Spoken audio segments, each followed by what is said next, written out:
Hey everyone, it's Zach Beck. We live in a day and age where the conversations that we have around wealth generally focus on those at the top. We usually debate who's richer, whether it's Jeff Bezos or Elon Musk. We try and understand what's going on with those who make millions and billions of dollars, and we get captivated by those who are in a higher economic stratosphere. However, the unfortunate thing is that the majority of people who live in the middle and lower class of our society are generally not as focused on the steps they can be taking to actually move forward financially and achieve their own form of financial independence. So from that standpoint alone, what I want to do in this video is break down in detail the current state of the middle class and lower class in our society right now, and the steps you can take right now in order to address your financial issues so you can move forward and achieve your long-term goals. So let's take our time, dive into the details, and jump into it right now.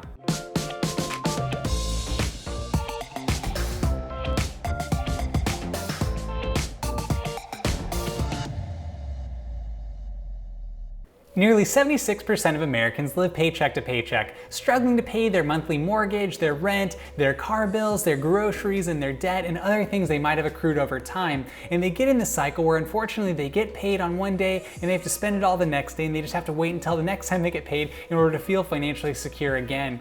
This is only exacerbated further because there's only an 8% savings rate in our society right now, where people are able to save 8% of their annual income. And that is relatively low in order to be able to achieve long-term financial health, specifically being able to invest for your retirement, being able to actually set aside money in case of an emergency, and do other things to provide you with more peace of mind. Therefore, it's understandable why so many people are stressed out financially right now. This has only been exacerbated further because of the pandemic and the recession and people being let go, furloughed, or just having the stress and anxiety having to deal with what's going on with the illness out there. So from that standpoint alone, it is easy to understand why we're dealing with so many challenges right now in the middle and lower class. I think it's important to understand what the middle class actually means, and it's defined as someone who makes between $25,000 all the way up to $111,000, and that is a significant gap between those two. Someone who's making six figures versus someone who's making almost minimum wage is a very different approach. So when we think about the terminology of middle class,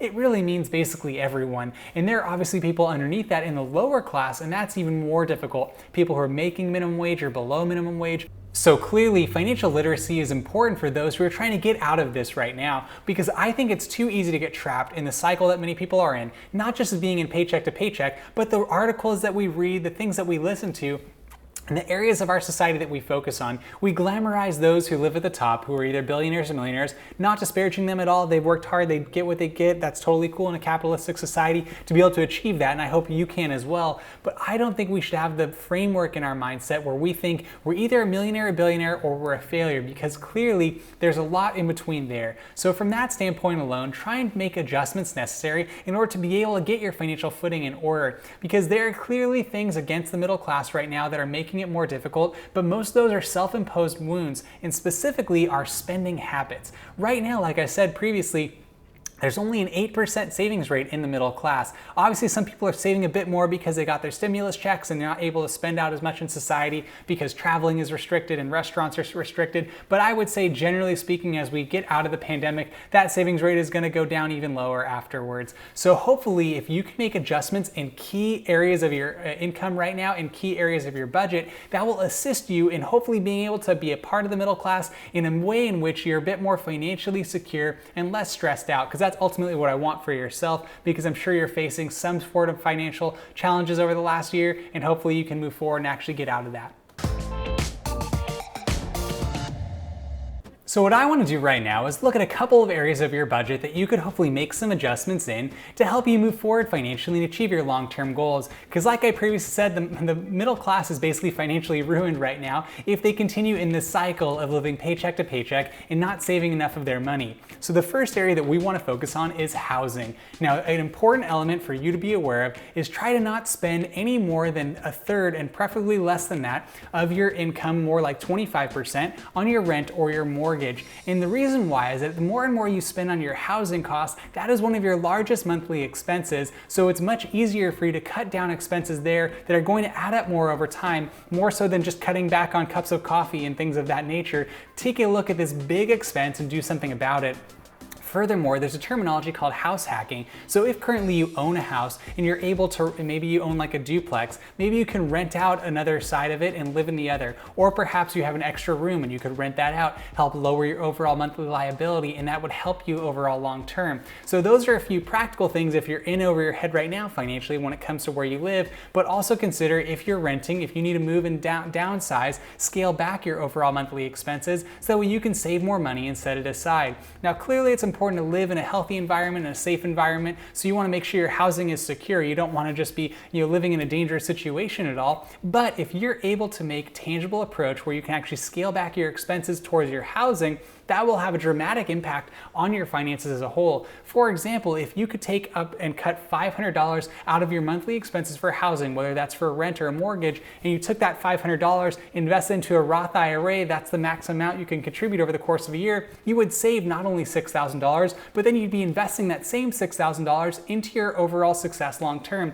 And if you just did that for a couple of years and you start getting into that habit, starting maybe in your 20s or 30s and doing that all the way to the age of retirement, you could retire a millionaire and have that money be tax-free. So you can clearly see that the more that you can cut back and then save that money, and not just save it, but invest it, the better it is for your long-term financial health.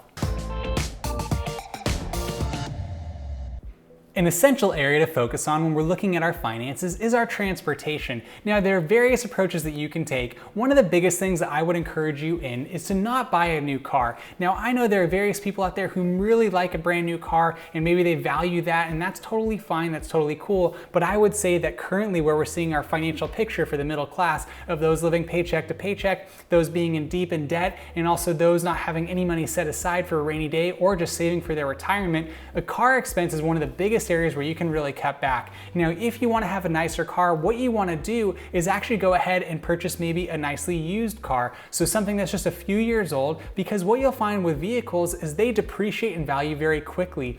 Generally speaking, as they depreciate, maybe going after 7 years, they don't depreciate that much further. So if you go back and get like a 7-year-old Toyota Camry, or if you get like a Honda Civic or something like that, but it's a couple years old, it still will be able to retain a good amount of its value over time. Now, personally, that is how I have approached purchasing vehicles before. The worst mistake I ever made was actually purchasing a Mercedes-Benz, and I thought that was going to be a cool car that I would really like, but it cost so much money. It was really expensive, and then the maintenance and everything along with that, I just chalked it up to a loss and I sold it.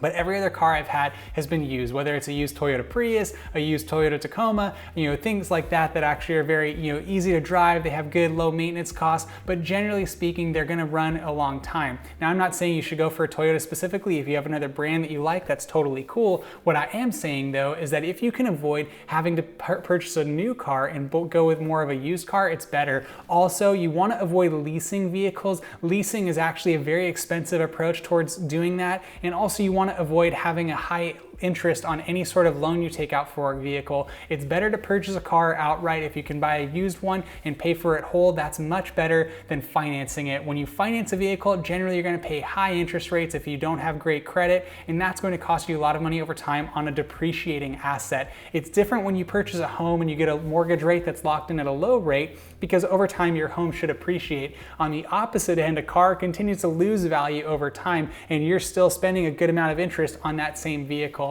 So really get your transportation costs down pat as best you possibly can. Furthermore, if you live in an area where you can take public transportation and you don't need a vehicle, that might be something to strongly consider, because that could cut down a lot of your expenses. Because when you're thinking about transportation, it's not just your monthly costs associated with what you're paying for leasing the vehicle or your monthly payment. You also have insurance, you have maintenance fees, you have gas. There's so many things that go into it. So when you can cut back on a transportation expense, it has a direct impact on your budget. Once again, you want to get these bigger picture issues addressed much more importantly than focusing on the minuscule things, because you can cut back on that cup of coffee every day, but that's not going to anywhere near exceed the amount that would cut back if you were to buy either a used vehicle or not have to finance a vehicle, or if you were to make sure you didn't even have a vehicle at all because you could take a train or take other public transportation. So that's something that you could do right now to really help yourself financially. An area that most people don't think of when they think of saving money is actually with taxes. Now, when you think about tax implications, one of the ways that you can actually make a tangible impact on your overall footprint right now financially is investing your money through a 401k. If your employer currently offers that type of plan, it is tax advantaged, meaning that that money you invest into a 401k through a 401k account into the stock market is taken out of your paycheck before it touches your bank account. Therefore, it lowers your overall tax liability because it is a pre-tax account, meaning that if you say make $50,000 a year, but then you deduct $19,500 out of your overall expenses by having that invested into a 401k account, it will lower your overall tax liability by removing that $19,500 a year. Therefore, you don't pay taxes on $50,000, you pay taxes on the lower liability. So that's one strategic approach you could take right now. And one of the other benefits of that is not only are you lowering your tax liability right now, which helps save you money, then you're investing your money in the long term, similar to what I mentioned previously with a Roth IRA, but the difference with a 401k is it's pre-tax, so it really helps you financially right now. So that's something to take into consideration, and if your employer offers a match, that's another benefit as well. Now, I know you're gonna hear common advice to use a 401k retirement plan out online and what you see on YouTube, so this is nothing new that I'm sharing with you right now, and if it doesn't fit for yourself and you don't wanna do it, that's totally fine, but it's something that can get you in the habit of saving money and also investing that money into the stock market so you can have a more secure financial future. Furthermore, what it is doing is lowering your tax liability now. So as you're thinking right now, we've gone just through housing, transportation, and taxes, and you could be saving thousands of dollars a year if you make strategic decisions in those areas. And I haven't told you once yet that you need to cut back on cups of coffee or cut back on your normal expenses or cut back on any of your subscriptions. These are just kind of big three things right there that could have a direct impact and give you more financial security right now in this present moment. An additional area that Americans spend a lot of money in is dining out. Now, when I talk about this, I don't want to be disparaging anyone who likes to go out on a date with their significant other, or if you take your family out for a meal every now and then. That's actually something that my wife and I love to do. We love to go out on the weekends after a long week of work and go out on a nice dinner and have some time together, be able to talk and have good food and all of that kind of stuff. So it's actually a very enjoyable element of our lives that's worth the finances for it. What I'm talking about when you refer to dining out is if you're going to be spending money every single day when you're going out to lunch for your lunch break, or if you're ordering food and having it to go and then just bring it home and eating it that way. I think that if you can cut back in those areas, not only does it have the potential to help you from a health standpoint because you're able to just utilize your own groceries, but also from a financial standpoint, as you're being able to cut back on your expenses in that regard, it will help you in additional elements in other ways as well. So think about that. If you can be more strategic in planning out your groceries, purchasing wise things that are going to be able to easily for you to prepare, to take your own food to lunch, when you go to work, to do other things like that, those are tangible small steps that you can take to really cut back on your expenses and overall improve your health. So those are just a few things I would consider, because that is something that millions of people spend a lot of money on a weekly basis.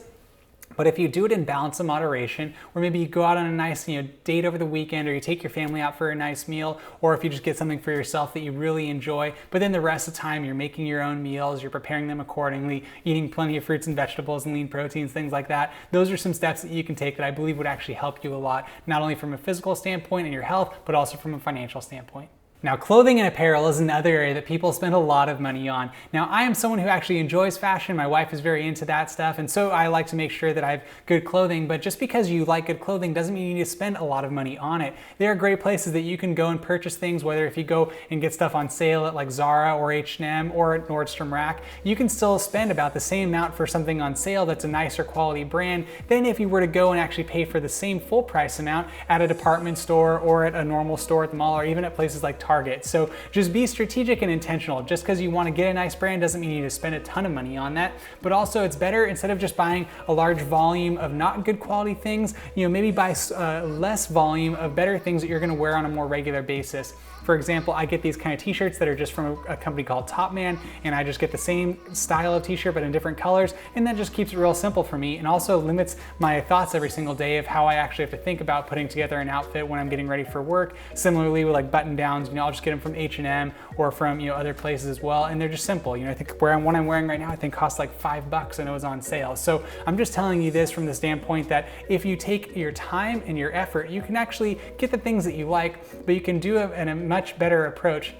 The one thing you want to avoid is that impulse purchasing where you see something on sale and say you have to have it, and the next thing you know, your closet is so full you can't even see the amount of clothing that you have in it, or you can't access the things that you actually want to wear. So if you want to maintain that type of minimalist approach, it's better to buy things that you know you're going to wear and trying to get the best deal for that, and hopefully it then allows you to not be tempted to purchase more expensive things that are then going to just fill up your closet and then lower your bank account's total balance. So just ways that you can be strategic about it. Just take a step back and think before you make those purchases. And it's all the more difficult right now when you're scrolling online and you're on your phone and you're trying to see, sales that are being promoted to you on social media. So try and take a step back and don't be tempted in that regard. And the same thing goes for other unnecessary expenses. I'm not just referring to clothing on this, whether it's shoes, other apparel, handbags, or if you like watches or whatever it might be. So just take your time before making those big purchases. Don't do them impulsively. Really think if they actually meet what you want and what you actually kind of need for your overall approach when it comes to how you want to look out in society.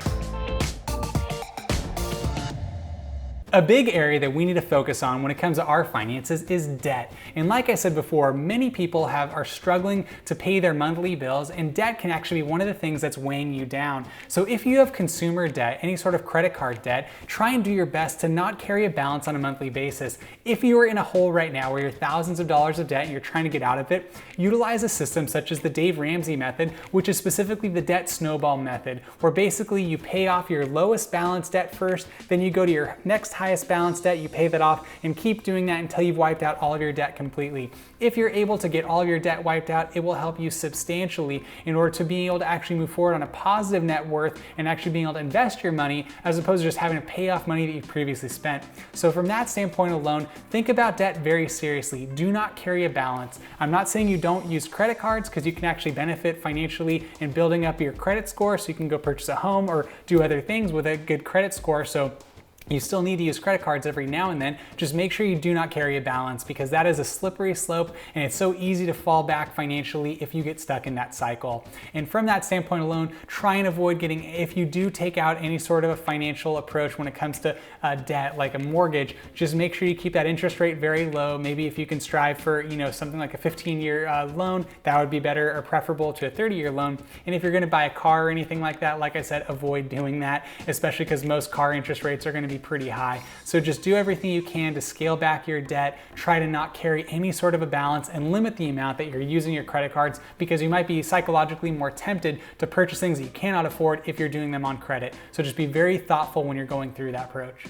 Another area that you can actually save money on right now would be insurance. Now, one of the things with large insurance companies is that they are willing to negotiate if you take the time to do so. They don't make it easy for you, but if you have insurance on your car, your home, or other areas, try and get on the phone, try and call and speak directly to a representative. They want to keep your business because there's so many insurance companies out there that you can pivot to and go and give business to, that if you say you want your insurance rate lowered, there's likely that you could get it lowered. So just take your time, call up your insurance provider, and just plead with them and say you're going to leave them if they will not lower your interest rate or lower your overall monthly payments. And I'm pretty confident you'll be able to do so if you have the persistence and wherewithal to do so.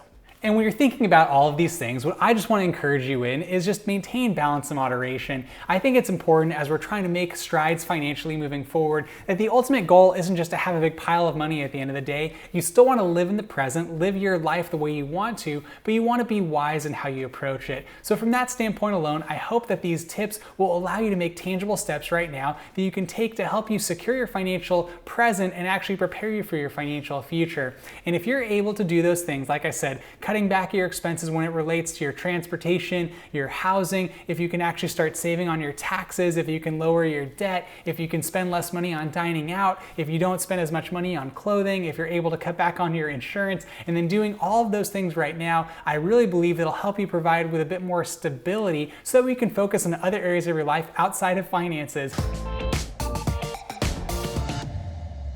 With all that being said, I'd like to thank you for watching the video today. If you wouldn't mind, please like the video. That would really help the channel out for the YouTube algorithm, help push this video to other people who might need to hear it. In addition, if you have any questions, please comment down below. I'd love to interact with you, get to know you, do any research on your behalf, and help answer any questions for you so you can make well-informed decisions moving forward. Furthermore, if you wouldn't mind, please subscribe to the channel. That would mean a lot to myself personally, as I do everything to create content that makes a positive impact in your life by encouraging you and myself to lead lives of meaning and purpose, all while maintaining balance and moderation. And if you do subscribe to the channel, please tap the notification bell. That will notify you every time I post a video, which I do on a weekly basis.